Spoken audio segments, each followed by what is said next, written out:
बिस्मिल्लाहिर्रहमानिर्रहीम। अस्सलाम वालेकुम स्टूडेंट्स। अब हम लोगों का टॉपिक है मसले के हल के इक़दामात कि हम क्या क्या स्ट्रेटजीज़ जो हैं वो इस्तेमाल करते हैं कि हम अपने मसले को हल कर सकें। मसाइल के हल के लिए ऐसा मंसूबा बनाना जिस पर अमल करके देखा जा सके कि लाया अमल हम क्या इख्तियार कर सकते हैं मसले को हल के लिए, या ज़ाब्ता कहलाता है।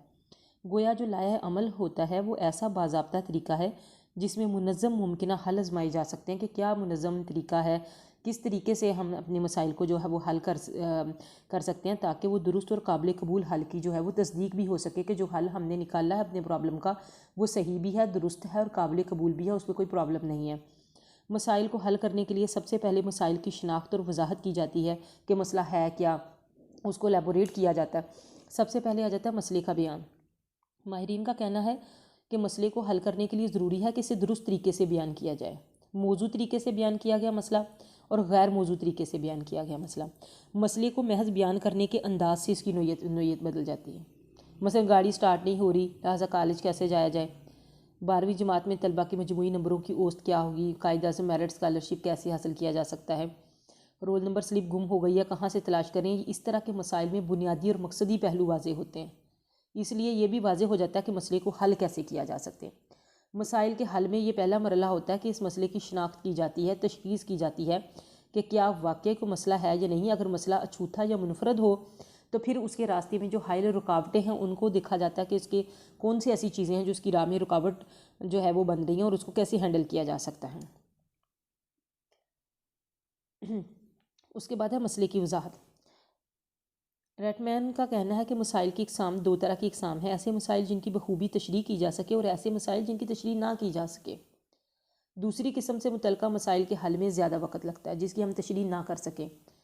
इस मरहले में ये देखा जाता है कि मसले की नोयत क्या है, क्या मसले के हल के लिए दरकार जो मालूमात हैं वो दस्तियाब हैं, हमें जो अपने मसले को हल करने के लिए मालूमात चाहिए वो मिल सकती हैं या नहीं।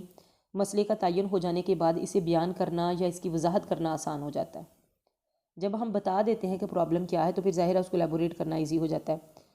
और मकसदी पहलू इसका ये है कि ये सारा अमल जो है वो ज़हनी तौर पर किया जाता है। मुख्तसरन हम मसले की नोयत को जानने के बाद ये जायज़ा लेते हैं कि हाफ़ज़े में जो हमारी मालूमात मौजूद हैं, जो हम किसी चीज़ के बारे में सोच सकते हैं, वो हमारी कैसे हेल्प आउट कर सकते हैं। जुज़ियात की तंजीम, जुज़ियात को मुरतब करने का मरहला भी इसके बाद आता है कि जो छोटी छोटी बीच में छोटी छोटी बातें हैं मसले में जिसको हम रखते हैं कि अच्छा अगर ये चीज़ हुई तो फिर इसको कैसे करेंगे, फ़लाँ चीज़ कैसे होगी, जो बारीकियाँ हैं उसके बाद उसको वजाहत करते हैं। क्योंकि इस दौरान बहुत सी मालूमात इकट्ठी की जाती हैं और इकट्ठी मालूमात करने से मुमकिन हल मिल जाता है, लेकिन ज़रूरी है कि इन तमाम मालूमात को मुनज़्ज़म किया जाए, ऑर्गेनाइज तरीके से पेश किया जाए। और मुनज़्ज़म करने से ज़रूरी और गैर ज़रूरी मालूमात की दर्जाबंदी हो जाती है कि कौन सी चीज़ें हमारे लिए रेलिवेंट है इन्फॉर्मेशन, कौन सी इन्फॉर्मेशन इररेलिवेंट है। इस दर्जाबंदी से मसले के हल के नए पहलू सामने आते हैं। मसलन साल अव्वल में नाकाम होने वाले तलबा की रहनुमाई कैसे की जाए। क्या नोटिस लगा दिया जाए, क्या तलबा नोटिस पढ़कर दफ्तर से रब्ता करेंगे। अगर रब्ता नहीं करते तो इस मिसाल में मसले का मकसदी पहलू वाज़ेह होता है कि मकसद क्या है इसका, लेकिन मालूमात की दर्जाबंदी दरकार है। कॉलेज के शोबा इम्तहानात से साल अव्वल के तमाम तलबा का इम्तहानी रिकॉर्ड देकर ऐसे तलबा को अलग किया जा सकता है जिन्हें रहनुमाई की ज़रूरत है। मज़ीद बराह इस दर्जाबंदी से ये भी मालूम हो सकता है कि किस मज़मून में नाकामी की शरह ज़्यादा है और इसकी फिर वजह तलाश की जा सकती है। अज़ीज़, आप अपने इम्तहान की तैयारी के लिए नोट्स, किताबें, रजिस्टर, क्लास टेस्ट वगैरह जमा करते हैं, लेकिन अगर आप इन्हें मुरतब नहीं करेंगे तो आपको मतलूबा मवाद तलाश करने में खासा वक्त लगता है।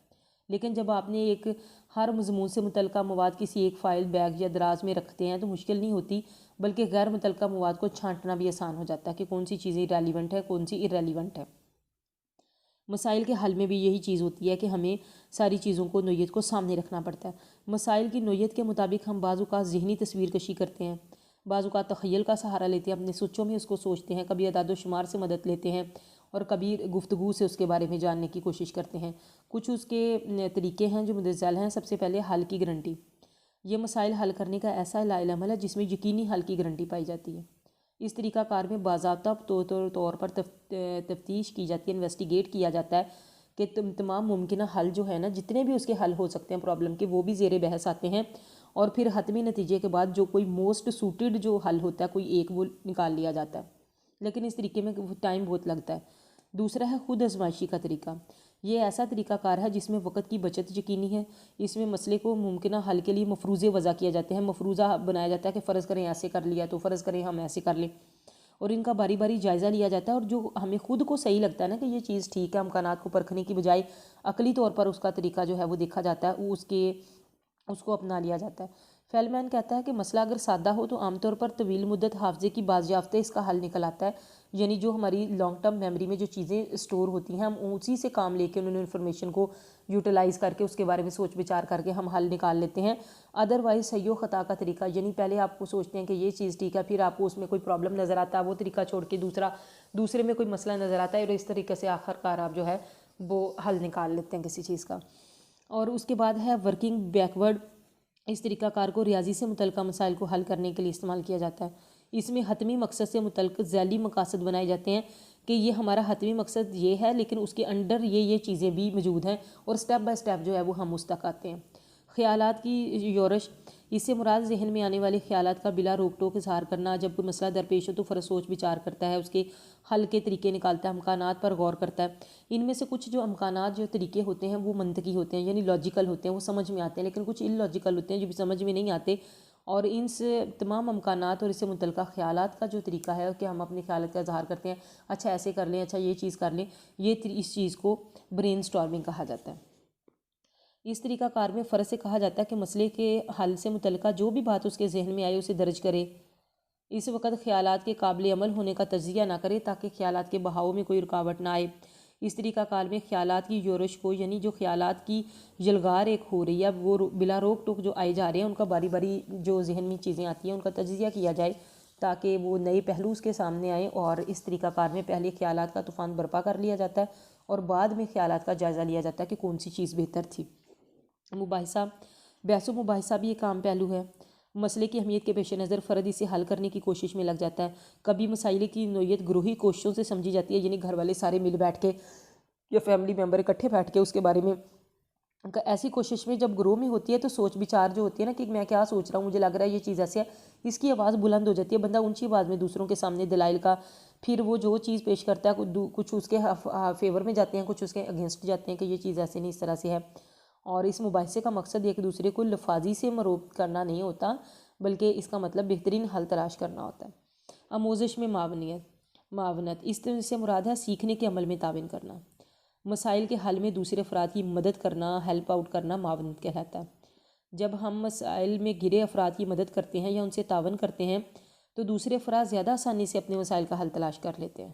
گویا معاونت سے جو دوسرے افراد کو الجھنوں اور پریشانیوں سے چھٹکارا حاصل ہوتا ہے۔ جیسے ہم کسی پرابلم میں کوئی آ کے ہمیں ہیلپ آؤٹ کر دیتا ہے، تھوڑا سا بتا دیتا ہے کہ اچھا یہ ایسے کر لیں، چلے لائیں یہ میں کر دوں، تو بہت سارا مسئلہ جو ہے وہ حل ہو جاتا ہے۔ اسلام میں بھی دوسروں کے ساتھ تعاون کا حکم دیا گیا، ایک دوسرے سے نیکی کے کاموں میں تعاون کرو۔ اس حوالے سے مسائل کے حل میں معاونت کرنا نیکی کے زمرے میں شامل ہے، اور اس طریقہ کار میں فرد مسائل کے حل کے لیے دوسروں کا بوجھ بانٹتا ہے، ان کی رکاوٹیں دور کرتا ہے تاکہ راستہ واضح ہو جائے اور مسئلہ جو ہے وہ ختم ہو جائے۔